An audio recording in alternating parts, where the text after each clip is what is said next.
दोस्तों, उड़ीसा के बालासोर में जो इतना बड़ा ट्रेन हादसा हुआ है, सिर्फ एक खामी के कारण यह हादसा हुआ है। यदि यह एक गड़बड़ी नहीं हुई होती तो इस प्रकार की हादसा को टाला जा सकता था, या यूं कहें कि इस प्रकार का हादसा होता ही नहीं। क्या है कि उड़ीसा के बालासोर के बहनागा बाजार स्टेशन पर एक मालगाड़ी पहले से खड़ी थी, और जिस पटरी पे मालगाड़ी खड़ी थी उसी पटरी पर लगभग 128 किलोमीटर प्रति घंटे की रफ्तार से शालीमार चेन्नई एक्सप्रेस ट्रेन आ रही थी। रूट रिले इंटरलॉकिंग एक प्रकार का सिस्टम होता है। इस सिस्टम के थ्रू कोई भी ट्रेन का यदि रूट डाइवर्ट करना है, उसे एक पटरी से दूसरे पटरी पे लाना है, तो इस सिस्टम का उपयोग किया जाता है। और क्या है कि बहनागा बाजार स्टेशन पर यह जो सिस्टम है, रूट रिले इंटरलॉकिंग सिस्टम, इस सिस्टम में गड़बड़ी आ गई थी, जिस कारण से शालीमार चेन्नई एक्सप्रेस जो 128 किलोमीटर प्रति घंटे की रफ्तार से आ रही थी, उसके रूट को डाइवर्ट नहीं किया जा सका, और वह ट्रेन जो है सीधा मालगाड़ी से जाकर टकरा गई।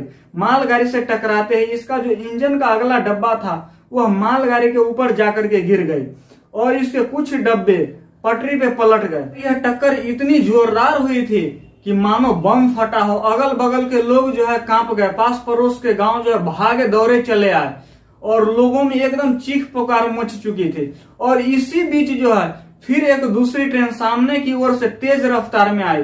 वह ट्रेन था ये सम्मतपुर हावड़ा एक्सप्रेस, और यह ट्रेन जो है जो पटरी पर उस ट्रेन के जो डब्बे गिर गए थे उससे आकर सीधा टकरा गई, और उस ट्रेन के टकराते ही एक बार फिर से बहुत ही भयानक आवाज हुई, मानो लगा हो बहुत बड़ा जो है विस्फोट हुआ हो जैसे। और एक बार फिर से चीख पुकार मच गए। लोग जो है बिलक बिलक कर रो रहे थे, पास पड़ोस के गांव जो है जुट चुके थे। और उसी ट्रेन में जो है एनडीआरएफ का एक जवान था जिसका नाम था वेंकटेश। वह जो है कंट्रोल रूम में खबर दिया कि इस प्रकार की घटना जो है घटित हो गई है, और उसके बाद लोगों के साथ बचाव कार्य में जुट गया। लोग जो है बिलख रहे थे, रो रहे थे, उनको जो है घायलों को बाहर निकालने लगा, लोगों के साथ में, ग्रामीण लोगों के साथ में मिल करके।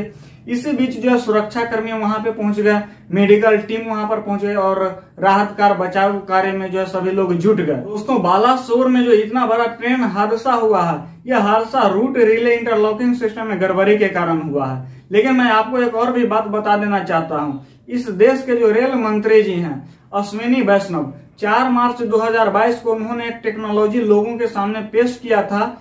वह टेक्नोलॉजी इस प्रकार से था कि वह सुरक्षा कवच था। वह जो 2 ट्रेनों को आपस में टकराने से रोकता है।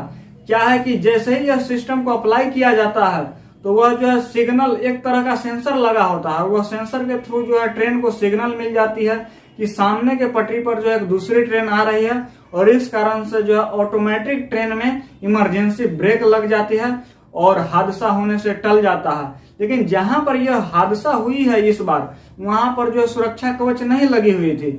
यह सुरक्षा कवच जो है 2024 तक पूरे भारत में लगाने का जो है दिशा निर्देश दिया गया है। लेकिन दोस्तों, देश का दुर्भाग्य देखिए, इतने सारे लोगों की जानें चली गई, इतना बड़ा हादसा हुआ, लेकिन राजनेताओं को राजनीति करने से जो है फुर्सत नहीं मिलती है। खैर छोड़िए इन सब बातों को। ममता बनर्जी जो बंगाल की मुख्यमंत्री है, वो घटनास्थल पर पहुंची, और जो मृत लोग थे उनके आश्रितों को जो है 5-5 लाख मुआवजा देने का ऐलान की।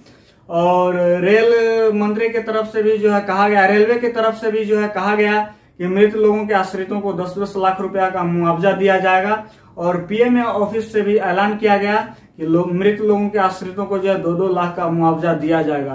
तो इस तरह से जो है सारी घटनाओं को जो है आपके सामने मैंने प्रस्तुत किया।